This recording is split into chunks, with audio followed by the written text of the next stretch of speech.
전림승보전 함께 보고 있습니다. 곡산 행숭선사. 선사의 이름은 행숭. 어떤 사람인지 알 수 없다. 처음에 복주 보은사에 머물다가 후에 담주 곡산사에 머물렀다. 보복 종전 선사의 법을 이었다.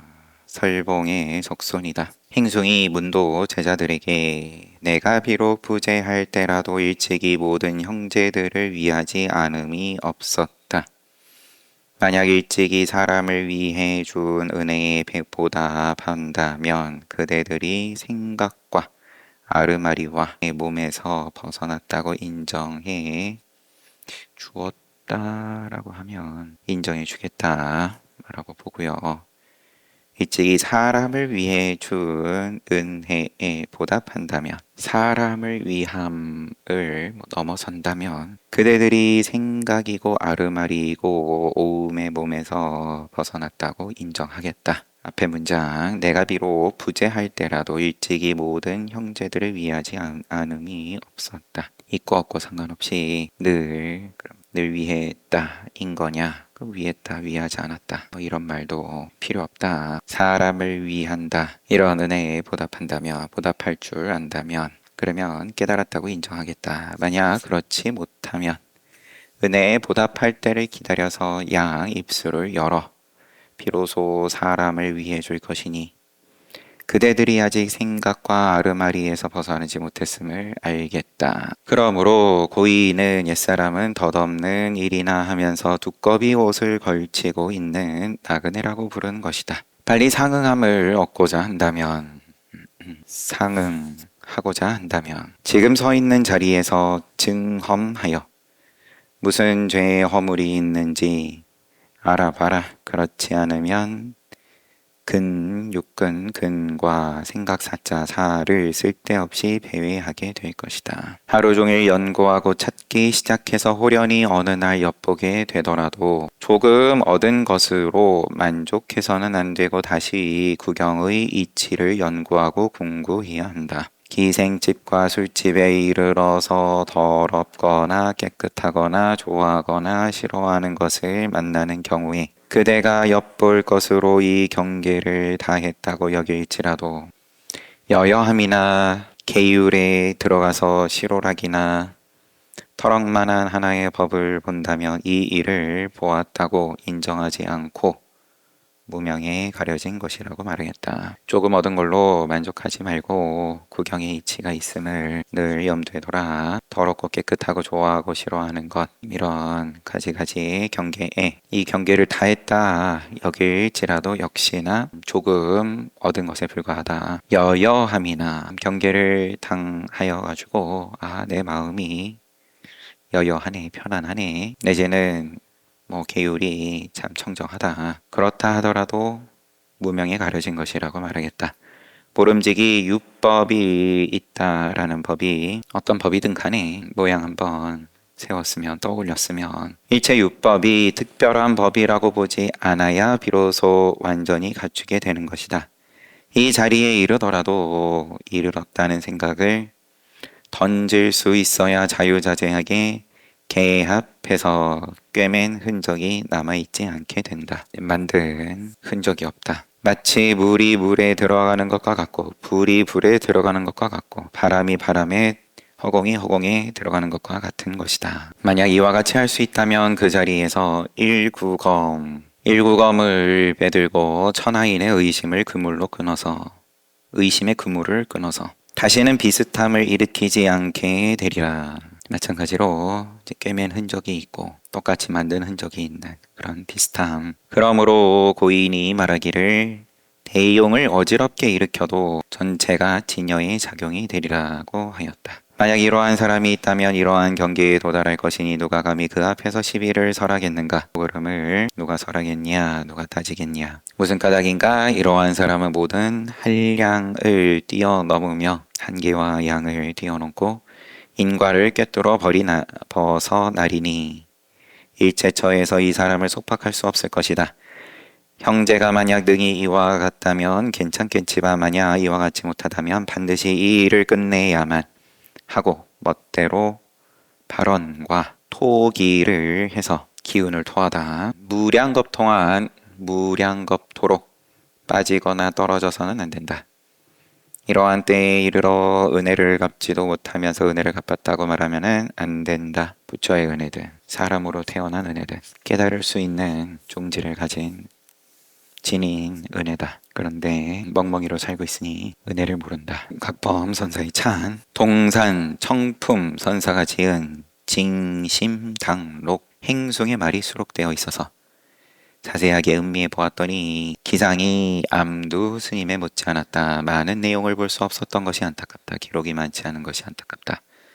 숭령 초에 충호가 곡산에 이르러 보니 답도 무덤도 갖추어지지 않았고 사적이 거의 없어서 고구를 할 수 없었다. 연구할 때 굿자 앉아서 크게 탄식하고 개성을 지어 말하노라. 행각은 상서 땅 심리의 소나무에서 그치니 수많은 봉우리가 우뚝 서 있네. 숭공의 사적을 찾을 길 없는데 정원 아래 녹은 진흙에 풀어진 진흙에 호랑이 발자국만 보이네. 그러면 겨울 지나서 조금 이제 날이 풀리기 시작할 때 한번 찾아가 봤다라는 건지 옛 도인의 흔적만 남아있다. 원조 종본 선사. 원조 선사의 휘는 1020년에서 1099년 대종고 스님하고 같은 시대.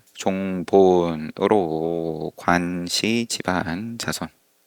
상주 무석 사람이다. 성질이 곧았으며 어릴 때 인물이 좋았고 덩치가 컸고 말에는 군더더기가 없었다. 19세 때 소주 땅 승천사 영한 도승에게서 사사하였다. 도승 선사는 바야흐로 도가 높은지라 종림에 귀의하는 자가 구름 같았다. 종보는 지금 보는 선사 헤어진 옷과 때 묻은 얼굴로 살림살이를 하면서 공양주 소임을 맡아 대중에게 공급하였고 밤이면은 입실하여 도를 참고하였다. 도승이 말하였다. 스승 두타행자는 지금 원조 종본 선사가 가리키면서 대중의 고생을 짊어지고 있으니 피로하지 않은가?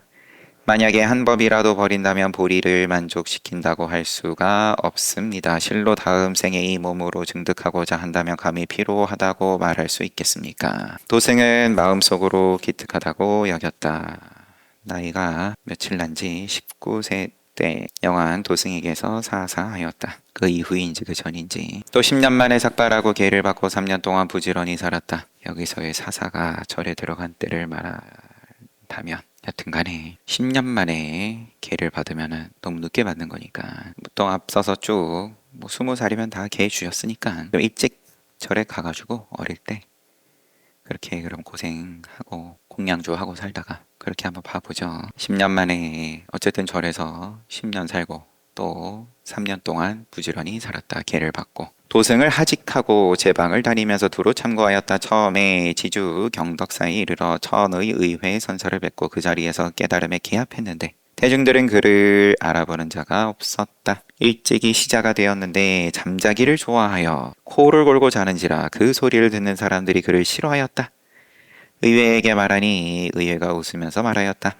이 사람은 우리 집안의 정진 기대이다. 기둥이다. 너희 무리들이 훗날 의지하게 될 것이니 입방아를 찢지 말라. 대중들은 이 말에 매우 놀랐다. 의회 선사가 머물던 곳을 옮겨 월주의 천의사 또 상주의 천복사로 가니까 의회 선사가 이렇게 옮길 때 종본도 모두 따라갔다. 치평 초에 의회 선사는 물러나서 오강의 성수원에 거처하였다. 의회 선사 종본 원조 종본 선사는 계속 쫓아다니는 중이고요. 부사인 이복교 나라 일꾼 관리가 지나는 길에 의회 선사를 방문하여 밤에 이야기를 나누면서 서광사의 법석이 비어있으니 도력 있는 납자가 주지하기를 원합니다. 추천할 사람 없습니까? 의회가 종본을 가리키면서 이 도인보다 뛰어난 사람이 없습니다. 서광사에 이르니 대중을 모으고 북을 쳤다.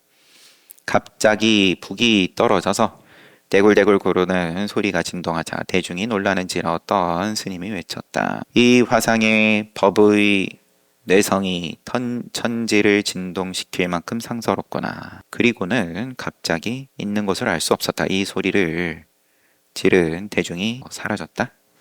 이로부터 법석이 날로 성해져서 대중이 500명에 이르렀다. 서광사에서 그럼 개당을 하는 자리에서 원조 종본 스님이 회상을 여는 자리에서 북을 치는데 북이 떨어지고 거기에 대중이 놀랐는데 어떤 스님이 이 법의 벼락, 뇌성이 천지를 진동시킬 만큼 상서롭다. 항주 태수 진양이 승천사와 흥교사. 앞에 승천사는 잠시만요. 뭐 할 때 가셨다고 했죠? 19세 때 소주 땅 승천사 영안 도승에게서 사사하였다. 처음에 공양주하던 곳이 승천사. 항주 태수 진양이 승천사하고 흥교사에 두 사찰에 주기를 간청하니 소주 사람들은 서광사에 더욱 많이 모여들었다. 이름이 높아져가지고 여기저기서 부르니까 뭐 이름이 높아지는 거니까 유명해지는 거니까 사람들이 많이 모였다. 또 정자사에서 간청하여 말하였다. 스님께서 이곳에 3년만 복을 심어주십시오. 감히 오랫동안 머무르시기를 바라지 않습니다. 종본이 칭찬하면서 말하기를 누가 복을 짓지 않고자 하겠는가. 정자사에서 간청하였다. 모시려고 3년만 우리 절에 와서 살아주세요. 복을 심어주십시오. 그러니까 선사께서 누가 복을 짓지 않고자 하겠는가. 소주 사람들이 그 뜻을 알았다. 원래 서광사 있는 지역 사람들이 그 뜻을 알았다. 가르침을 들으려고 몰려드는 자들이 서광사보다도 2배나 되었다. 잠시만요. 다 뭐 그냥 근처에 같은 지역에 있는 그런 절들인 걸로 보고요. 이윽고 소주 사람들이 만수사하고 용화사 절 이름이 계속 여러 개가 나오는 중이에요. 두 사찰 중에 선택해서 머물기를 정하니 환영하는 자가 1000여 명이었다. 처음에는 3년이더니 이제는 9년이구나. 마땅히 모셔와야 한다. 스님을 빼앗아 모셔오고자 하였으나 항주 수사 현위가 군사를 데리고 보호하는지라 감히 빼앗지 못했다. 서로 모시려고 들어서 분위기가 갈등이 고조될 지경이었다. 풍 5년 도량을 그 문인 선본에게 부탁하고 서봉암에 머물렀다. 소조 사람들이 가서 모셔오기를 도모하였으나 힘으로 이기지 못할 것을 두려워하여 하고자 하면서도 감히 하지는 못하였다. 이 선사의 힘일 수도 있고요. 왜냐하면 처음에 체격이 좋았다 이렇게 나왔으니까요. 얼굴도 잘생겼고 아니면은 뭐 그냥 그 지역 사람들하고 다퉈서 이길 자신이 없었다. 대제 증효서가 마침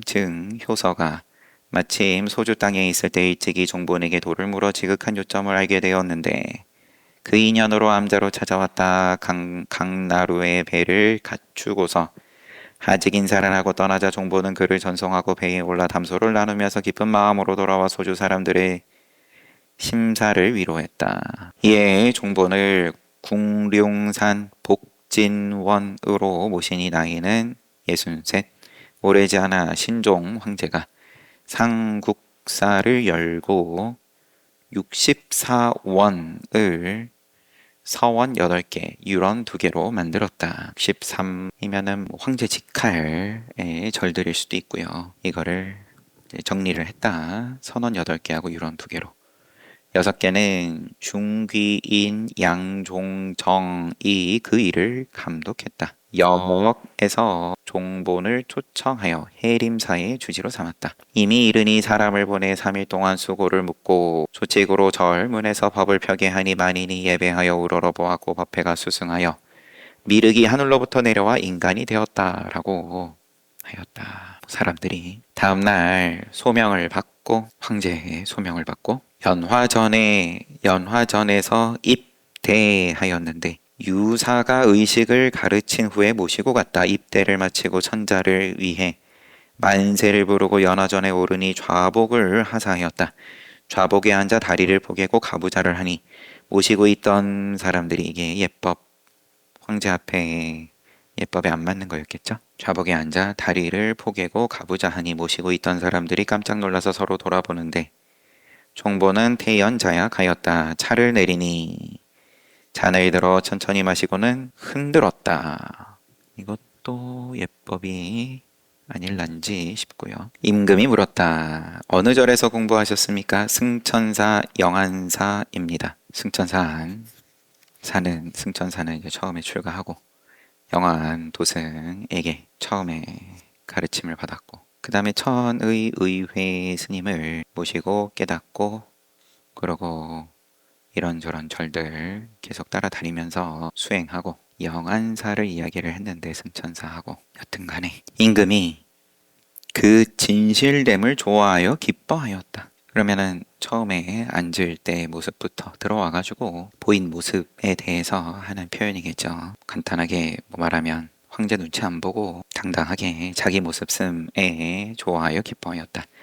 바야흐로 선종을 일으켜서 마땅히 잘 계도해 달라고 뜻을 내렸다. 물러나니 임금이 눈 배웅을 하고 주변에 일러 말하였다. 참으로 복과 지혜가 겸비된 스님이다. 정월 보름날 수레를 몰아 삼국사에 행차하였는데 황제가 지은 삼국사 정월 보름에 선원의 대중은 나와서 맞이하는 사람이 하나도 없었다. 스님은 황제가 지금 삼국사에 행차했을 때 다들 그럼 정진 시간이니까 선원의 대중은 나와서 맞이하는 사람이 하나도 없었다. 스님은 임금의 뜻을 받들어 불사를 천양하니 도부의 사방 사람들이 크게 신임하였다. 신종이 승하하자 종본을 불러 복령전에 들어와서 설법을 하라고 불렀다. 신하들은 종본 스님이 일찍이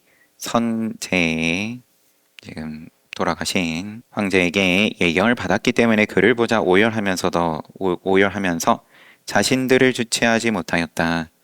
철종이 선사에게 호를 내렸고 황숙인 형왕이 조칙을 가지고 와서 종본 스님에게 주었다. 원우 원년 그러면 철종 즉위한 그 해에 1086년 늙었다는 핑계로 돌아가고자 하니 조정에서 그 청을 따랐다. 뜻대로 구름처럼 다니게 하고 억지로 주지시키지 말라라고 조칙을 내렸다. 이에 흔연히 법자에 올라 대중과 하직하면서 말하였다.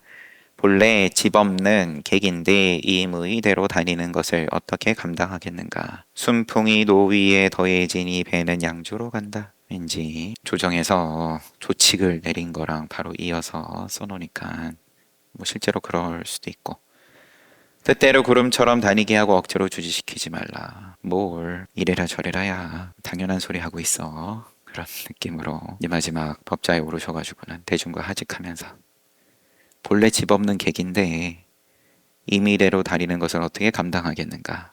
순풍이 노위에 더해지니 배가 이제 노도 적고 거기다가 바람도 타니까 얼마나 세상 살기 편하냐. 배는 양조로 간다. 도성을 나오니 전성하는 왕공 귀인들의 수레와 말이 서로 이어졌다. 종본이 그들을 일깨워주면서 말하였다. 세월은 잡을 수 없는 것이요 늙으면 사람에게 기약을 주지 못하니 오직 부지런히 닦아 게으르지 말 것이니 이것이야말로 진상이라. 듣는 자가 눈물을 흘리지 않음이 없었으며 참으로 자비로 선도하여 사람을 감동시킴이 이와 같았다. 그뿐만 아니라 서광사에 머무를 때 처음에 주지부임했었던 백정이 있었는데 소가 도망쳐 나와 종본에게 와서 자신을 하소연하는 것처럼 꿇어 앉았으므로 그 소를 사서 길렀다. 종본 스님이 사서 길렀다는 거겠죠. 백정한테서 도망쳐 나온 소를. 정자사에 머무를 때는 크게 가물어서 호수와 우물이 모두 말랐다.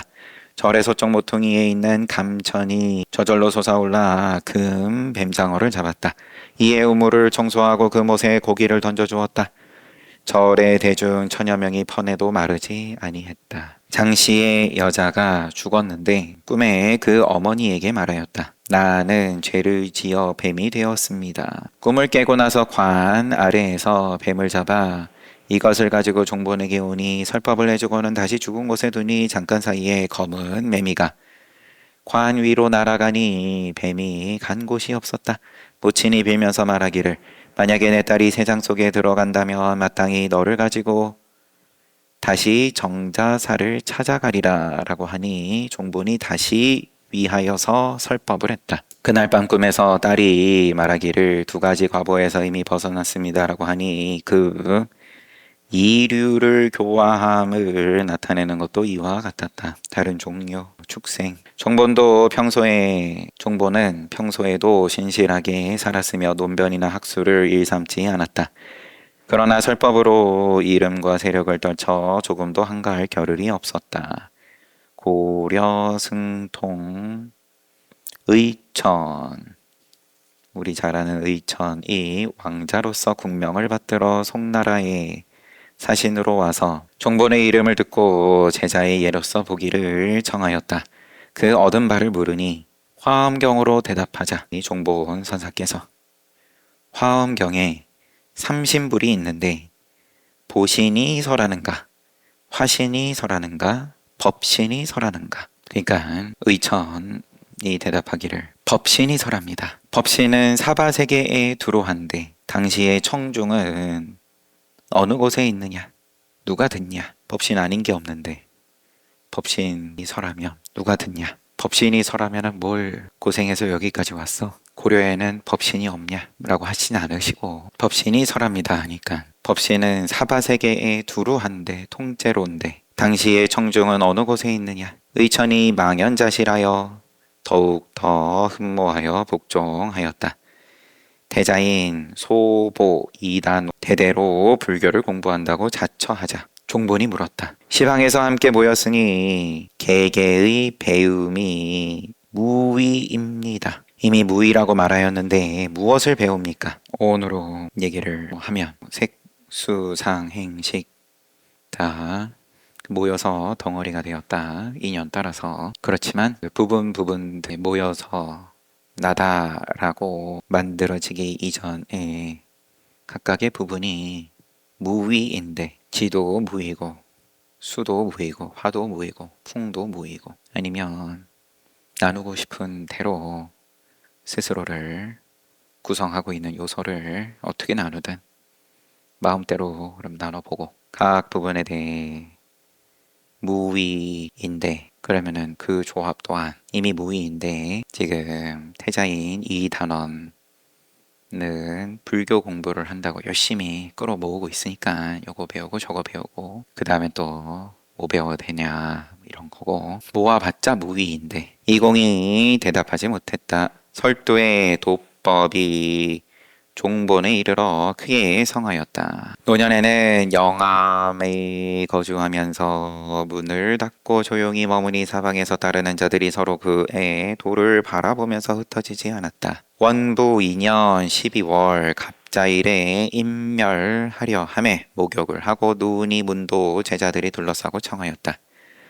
화상의 도가 천하에 들어왔는데 금일 개송이 없어서는 안 됩니다. 억지로라도 일어나서 법좌에 앉으십시오. 개송도 없이 마지막 개송 열반송 없이 앉아서 돌아가셔야 사람들이 도인인 줄 압니다. 화상의 도가 천하에 들어왔는데 다들 믿고 도인이라고 의지하고 있는데 누워서 돌아가시면 면이 안 섭니다. 종본은 뚫어지게 바라보면서 어리석은 놈아 내가 평소에 개송 짓는데 게을렀다. 내가 평소에 개송 안 지었잖아. 금일 특별하게 무엇을 도모하겠는가. 근데 죽는다고 개송 짓겠냐. 평소에 안 하던 개송이 안 나와 안 쓰던 개송이 무심하게 눕고 싶으면 곧바로 눈이 오늘이라고 특별히 앉을 수 없다. 평소에 개송 안 썼잖아. 평소에 누워서 잤잖아. 근데 오늘이라고 특별히 개송 쓰고 오늘이라고 특별히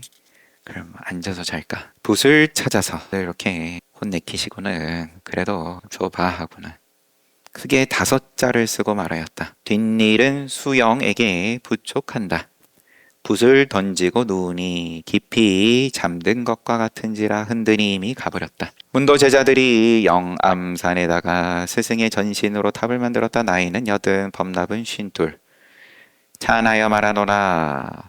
부호인 정공이 낙중 지방에 머물다가 옹화엄 이 종본의 법을 외우는 것을 보고 개송을 지어 바쳤다. 옹사를 만나보고 깊이 깨달아. 부호는 말 그대로 부호예요. 부잣집. 정씨가 옹화엄이 중본선사의 법어를 외우는 것을 보고 쓴 개송이. 옹사를 만나보고 깊이 깨달아 이 인연으로 노사의 마음을 얻었네. 동남을 함부로 말하면 강사는 멀어지는데 영광과 묘음을 함께하고 있구나. 왕현모가 한나라 초에 나타난 종본을 보고 법좌에 올리고는 눈으로 사방을 살피자 본심을 증득하였다. 내가 들으니 마명보살이 열애가 계실 때는 중생의 몸과 마음이 수승하여 원, 을 한 번 펴면 부류에 따라 깨달음을 얻었다. 각각 부류에 따라 눈높이 따라 깨달음을 얻었다라고 하였다. 현재 부처님이 살았던 세대와는 거리가 2000여 년인데 왕공 귀인이 왕현모가 가르침을 듣고 깨달아 부처님의 얼굴을 우러러보면서 깨닫게 할 수 있으니 항상 따르면서 직접 교화를 받은 자들은 어떠했는가를 알 수 있다. 그러므로 강서지방에서 법을 전수받은 사람이 80여 명이었는데 종본의 경우에는 그 배가 되니 근대에 법을 전수하는 성대함이 이보다 더 많지 않았다. 원이 서원, 원이 광대하고 도를 본받아 수행이 불심에 개합하는 사람이 아니라면 어떻게 이 경지에 이를 수 있겠는가? 왕현모가 한나라 초에 나타난 종본을 보고 법좌에 올리고는 눈으로 사방을 살피자 본심을 증득하였다. 이 한나라가 언제를 말하는지 싶은데 우리 보통 얘기하는 한나라는 한참 전 얘기니까 초안지에 나오는 한나라니까 이제 뒤에 뭐 화현하셨다 이거죠. 뭐 무슨 기록이 어떻게 남았는지 간에 화현하신 이 종본선사를 보고 이제 그 눈앞에 나타난 종본선사의 가르침을 받아서 왕현모가 눈을 열었다. 본심을 증득하였다. 그리고 그 밑에서 법을 전수받은 사람이 80여 명이었다. 그런데 그럼 정말 종본손사는 얼마나 더 대단했겠냐 하고 끝났어요. 이제 황제하고의 인연이 있어서 그런지 이제 기록이 어쨌든 해원각범선사는 남아있는 기록들을 모아가지고 적당한 편집을 하여서 소개하는 거니까 황제하고의 인연 때문인지 여하튼 좀 뭐라고 해야 됩니까? 좀 더 각색이 많이 된 그런 느낌의 기록이기는 하지만 그래도 해원각범선사 또한 그 도에 대해선 의심하지 않으니까 이걸 그대로 소개를 하신 거죠. 잘 봤습니다. 쉬었다가 정진합시다.